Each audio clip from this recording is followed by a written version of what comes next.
మళ్ళీ I'm wishing you all the best Vashishtha garu. మీ పేరుకి తగ్గట్టుగా ఒక విశిష్టమైన విజయాన్ని సినిమా పరిశ్రమకి అవసరం.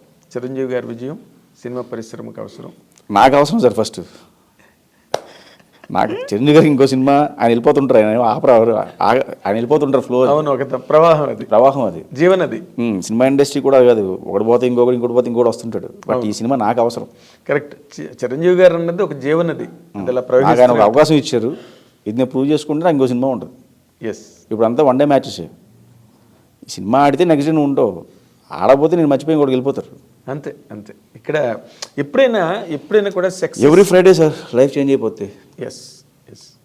మీ ఈ ఫ్రైడే మీ లైఫ్లో ఎప్పుడూ మారకూడదని కోరుకుంటున్నాం. Thank you sir. ఫ్రైడే స్టేబుల్గా స్టడీగా ఫిక్స్డ్గా అది మీ లైఫ్లో మళ్ళీ నెక్స్ట్ ఇయర్ సంక్రాంతి అనేది ఒక రికార్డ్ బ్రేకింగ్ ఇన్సిడెంటే. అంటే ప్రతి ఫ్రైడే ఎక్కడో దిక్కుని ఏదో డైరెక్టర్ టెన్షనే. అవును కదా, అవును కదా. ఇప్పుడు ఈ మధ్య రోజుల్లో మీరు చూసిన సినిమాలు ఏంటి? అన్నీ చూసాను సార్. యాన్యువల్ చూసారా? ఓకే. మిమ్మల్ని బాగా ఇంప్రెస్ చేసిన సినిమా ఏంటండి? ఎందుకంటే మీదంతా ఫ్యాంటసీ మైండ్ సెట్ మీది. ఈ మధ్య రోజుల్లో వచ్చిన వాటిలో విరూపాక్ష కొంచెం అది కొంచెం నాకు భయం వేసింది సార్. హర్రర్ సినిమా నాకు కొంచెం భయం ఎక్కువ. అవునా? హర్రర్ సినిమాలు దెయ్యాలంటే నాకు కొంచెం భయం. నేను కళ్ళు మూసుకుని చెవులు మూసుకుని చూస్తాను సినిమా ఒకసారి. ఆ సౌండ్స్ ఆర్ఆర్లు. ఓకే. నాకు భయం బేసికల్గా దెయ్యాలు ఇవన్నీ అంటే. బట్ విరూపాక్షం బాగా నచ్చింది. అవునా? ఓకే. ఇంకేం సినిమాలు చూసారు ఈ మధ్య మీరు? తెలుగులో అన్నీ చూసాను sir. Okay. So you don't follow any Hindi films కానీ, లేకపోతే హాలీవుడ్ మేకింగ్, హాలీవుడ్ స్టైల్స్, ఆ టెక్నాలజీ? సార్ టెక్నాలజీ అది ఫాలో అవుతాము, హాలీవుడ్ సినిమాస్ చూస్తాం సార్. చూడట్లేదు ఇదే పీకుతున్నాను అని చెప్పి నేను చెప్పను, కానీ హాలీవుడ్ సినిమాలు చూస్తాను, ఇన్స్పైర్ అవుతాను, నచ్చి లేపేస్తాను. అవునా? అటు నీట్గా మార్చుకుని చేస్తాం సార్. ఎవరైనా సరే ఇన్స్పైర్ అవుతాం సార్. అవును. ఏదో ఎక్కడో దిక్కు తీసుకోకపోతే ఏది రాదు. అవును. సో డెఫినెట్గా హిందీ సినిమాలు చాలా తక్కువ చూస్తాను సార్ నేను. అవునా? హిందీ చాలా తక్కువ చూస్తాను, తమిళ్ ఎక్కువ చూస్తాను. అదే అంత తమిళ్ బేస్ కదా మీరు. మీరేంటి మన అందరూ తమిళ్ ఎక్కువ చూస్తాను, తెలుగు అన్నీ చూస్తాను, హాలీవుడ్ ఫిల్మ్స్ అన్నీ చూస్తాను. ఓకే. అన్ని ఫ్యాంటసీ ఫిల్మ్స్ చూస్తాను ఎక్కువ. ఫ్యాంటసీ ఎక్కువ డిస్నీ కార్టూన్స్ అవి ఎక్కువ ఫాలో అవుతాను. ఓకే.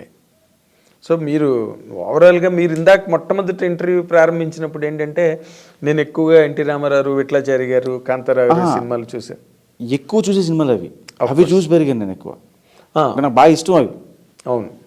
అంటే మీరు అడిగారు తీసుకోరా అంటే రీసెంట్గా అంటే నేను రీసెంట్ చూస్తాను. అదే అట్ ఎ సర్టన్ స్టేజ్కి వచ్చాకే ఎనీబడి విల్ బి ఎక్స్పోజ్డ్. ఇది వరల్డ్ సినిమా. నేను ఎక్కువ చూసేది animated films. Animated cartoons, animated ఎక్కువ చూస్తాను. దాని నుంచి మీరు ఏం నేర్చుకున్నారండి జనరల్గా ఒక డైరెక్టర్గా? సార్ యానిమేషన్ సినిమాల్లో ఏమవుతుందంటే ఇమాజినేషన్ చాలా బ్రాడ్గా ఉంటుంది. మనం లైవ్లో మేకింగ్ చేయలేనివి వాళ్ళందరూ మేకింగ్ చేసి చూపిస్తారు. థాట్ కూడా అవుట్ ఆఫ్ బాక్స్లోకి వెళ్ళిపోతారు. అవును. మీరు టామ్ అండ్ జెర్రీ చూస్తే రెండు ఈ సీ ఉంటుంది, అటు ఇటు ల్యాండ్ ఉంటుంది. మామూలుగా అయితే మనం దాటాలి, లేదా బోట్ వేసుకెళ్ళాలి, స్విమ్మింగ్ చేసుకుంటూ వెళ్ళాలి, లేదా దూకాలి. ఇటు నుంచి తాడేసి ఆ ల్యాండ్ ఇటు లాగేసి నడుచుకుంటూ వెళ్ళిపోతాడు. ల్యాండ్ లాగేస్తారు. అది మనం ఎంజాయ్ చేస్తాం. సో ఇలాంటివి ఉంటాయి. అవును, కరెక్ట్. చాలా ఈజీగా చేసేస్తారు వాళ్ళు, which are impossible to execute. పిల్లలకి అది బాగా నచ్చుద్ది. పిల్లలకి కానీ పెద్దవాళ్ళకి కొంచెం మనశ్శాంతిగా పీస్ఫుల్గా చూడొచ్చు. మనం కూడా నవ్వుకుంటాం అవి చూసి. అవును, బాగుంటాయి, ఫన్నీగా ఉంటాయి కదా. అవును. ఇప్పుడు పాపాయ్ షో ఉంటుంది, వాడు స్పినాచ్ తినేసి ఒకసారి అలా బల్క్ అయిపోయి కొట్టేస్తాడు. అవును. మళ్ళీ నార్మల్ అయిపోతాడు. అవును. వాడు ఎప్పుడు ఆ బాక్స్ ఎక్కడ ఉంది తీస్తారో కూడా తెలియదు మనకి. కరెక్ట్. పాకెట్లో వచ్చిన డబ్బా తీసి మింగుతాడు. అవును. దాంతో అడుగు పవర్ వస్తుంది, అడుగు కొడతాడు సడన్గా ఎక్కడికో. అసలు పెద్ద పెద్ద రాడ్స్ని ఉంచేస్తాడు. అవును. ఇంపాసిబుల్ థింగ్స్ అని తెలిసినా కూడా మనం ఎంజాయ్ చేస్తాం, అంటే దాన్ని కనెక్ట్ అవుతాం మనం. ఎగ్జాక్ట్లీ. ఫన్ కదా. అవును, ఫన్కి ఎక్కువగా కనెక్ట్ అవుతాం మనం. లాజిక్ ఉండదు సార్, మ్యాజిక్ తప్పితే ఇట్లా. ఎస్, లాజిక్కే ఉంటుంది. లాజిక్ ఉండదు, మ్యాజిక్కే ఉంటుంది. ఎగ్జాక్ట్లీ. సో మ్యాజిక్ అనేది ప్రతి వాళ్ళకి ఇష్టం. ఇప్పుడు జగదేకుడు అతిలోక సుందరి 2 నేను చెయ్యాలని ఉందని, లేకపోతే అలాంటి స్టేట్మెంట్లు ఎక్కడో సోషల్ మీడియాలో నాకు కనిపించేయండి. లేదు సార్, నేను ఎక్కడ ఎప్పుడు దాన్ని 2 చేయాలని కానీ ఎప్పుడు స్టేట్మెంట్ ఇవ్వలేదు. రామ్ చరణ్ గారితో బాహుబలి లాంటి సినిమా చేయాలి అసలు. నన్ను ర్యాపిడ్గా అడిగిన క్వశ్చన్స్లో చిరంజీవి గారితో అవకాశం వస్తే ఎలాంటి సినిమా చేస్తారు అంటే ఆ టైంలో నేను చెప్పింది ఏంటంటే జయదేవుడు అతలోక సుందర్ లాంటి సినిమా చేస్తానండి, ఫ్యాంటసీ సినిమా, పిల్లలందరికీ నచ్చేలాంటి ఒక సినిమా చేస్తానని చెప్పాను. ఓకే. దానికి వేరే రకంగా తమ్నైల్స్ పెట్టి రాశారు. ఓకే. ఆ తమ్నైల్స్కి ఎలా పెడితే నేను కారణం కాదు, అఫ్ కోర్స్ మీరు బాధ్యులు కాదు. నేను బాధ్యులు కాదు యాక్చువల్లీ. ఎగ్జాక్ట్లీ. అంటే అవన్నీ ఒక మీ మీద ఒక రకమైన ఇంప్రెషన్ క్రియేట్ చేస్తాయి. అమ్మో రామ్ చరణ్తో బాహుబలి లాంటి సినిమా చేయబోతుంది అని ఎప్పుడు అనలేదు సార్ అసలు. మీరు అనలేదు. బట్ అలాంటి తమ్నైల్స్ చూసినప్పుడు ఒక రకమైన ఇమేజినేషన్, ఒక రకమైన ఇంప్రెషన్ క్రియేట్ అవుతుంది ఎవరికైనా. అవును. మా అయితే రామ్ చరణ్తో బాహుబలి లాంటి సినిమా అని కూర్చుంటారు రామ్ చరణ్ అభిమానులందరూ వెయిట్ చేస్తా. మీ మీద ఎక్స్పెక్టేషన్ పెరిగిపోతుంది. తర్వాత జగదేకుడు అతిలోక సుందరి సీక్వెల్ తీస్తానని. ఇప్పుడు బింబిసార 2 ఉందా? 2 ఉంది సార్, బట్ అది నేను చేయట్లేదు. అది ఓకే. అదే వాళ్ళు అనౌన్స్ చేస్తారు, వేరే డైరెక్టర్తో చేస్తున్నారు. ఓకే. మీరు చేయకపోవడం కారణం అండి? అంటే మన కళ్యాణ్ గారు కూడా చెప్పారు సార్, మన ఒక ఇంటర్వ్యూలోని చాలా క్లియర్గా చెప్పారు. మీ ముఖత నేను వినాలని. అంటే నేను అనుకున్న ఐడియాలజీ ఒకలాగా వెళ్తుంది, కథే సార్ మెయిన్ కంటెంట్. నేను ఒకలా చూస్తాను, వాళ్ళు ఒకలా చూస్తున్నారు. సో అంతకుమించి పెద్ద ఇష్యూస్ ఏం లేవు. కదా మీరు హిట్ ఇచ్చిన డైరెక్టర్ మీరు కదా, మీ ఐడియాలజీనే కదా ఫాలో అవ్వాలి సార్. అదే రూల్ కాదు కదా సార్. రూల్ కాదు, బట్ అదొక మెజర్మెంట్ కదా. ఈయన ఆ లైన్స్లోనే ఆలోచించగలడు, దానికి సీక్వెల్ అంటే ఈ తన తాలూకు ఐడియాలజీ మొట్టమొదటి జెన్సిస్ పాయింట్ మీరే కాబట్టి బింబిసారకి మాతృ బిందు మీరే కదా ఆ కథని చేసింది. బట్ సీక్వెల్కి వచ్చేసరికి మీ కథ ఒకే ఒప్పడం ఏంటండి? అంటే నాకు ఈ కమిట్మెంట్స్ వచ్చినాయి సార్, నాకు యాక్చువల్లీ అది ఈ కమిట్మెంట్స్ ఉన్నాయి. సో దానివల్ల నేను ప్లస్ ఆయన కూడా సినిమాలు రన్నింగ్లో ఉన్నాయి. ఇంకా నేను బయటకు వచ్చే టైంకి ఎమ్మగోజ్ జరుగుతుంది, డెవిల్ జరుగుతుంది, ఇంకో ప్రాజెక్ట్ ఓకే అయింది. సో అక్కడ టైం పడుతుంది. సో ఆ టైంలో నేను ఈ ప్రాజెక్ట్కి వచ్చాను, చెప్పే వచ్చాను. కళ్యాణ్ గారితో మాట్లాడాను, హరిగారికి కూడా చెప్పి సార్ నాకు ఈ ప్రాజెక్ట్ వచ్చింది, చేసుకుంటున్నాను సార్ అని చెప్తే ఓకే అన్న. ఎవరు వద్దంటారు చిరంజీవి గారితో ప్రాజెక్ట్ అంటే? సగం మధ్య నుంచి కూడా వెళ్ళిపోవచ్చు. అది తప్పు సార్. అంటే అలా అంత ఎక్సైట్మెంట్ ఉంటుందంటున్నా. వెళ్ళలేరు, ఫిజికల్గా వెళ్ళలేరు, మోరల్గా వెళ్ళలేరు, అదంతా ఓకే. చిరంజీవి గారు కూడా రమ్మన్నారు అలాగా, అది వేరే. బట్ అంత ఎక్సైట్మెంట్ ఉంటుంది. అంటే చిరంజీవి గారు ఓకే అవ్వకముందు వెళ్ళి చెప్పాను నేను, ఓకే బయటికి వెళ్ళి ప్రయత్నం చేసుకుందాం అనుకుంటున్నాను సార్ అంటే హ్యాపీగా చేసుకున్నారు. ఓహో, బిఫోరే చెప్పాను. బిఫోరే. ఆ తర్వాత ఈ సినిమా ఓపెనింగ్ రోజు పొద్దున్న వెళ్ళి కలిశాను కళ్యాణ్ గారిని. కలిసి అక్కడ మళ్ళీ ఆయన విషయస్ తీసుకుని మళ్ళీ డైరెక్ట్గా ఓపెనింగ్ వచ్చాను నేను. అబ్బో, ఆయన చెప్పే చేస్తాను సార్ నేను, ఎందుకంటే ఆయనతో అంత ఫ్రెండ్లీగా ఉంటుంది కళ్యాణ్ గారితో.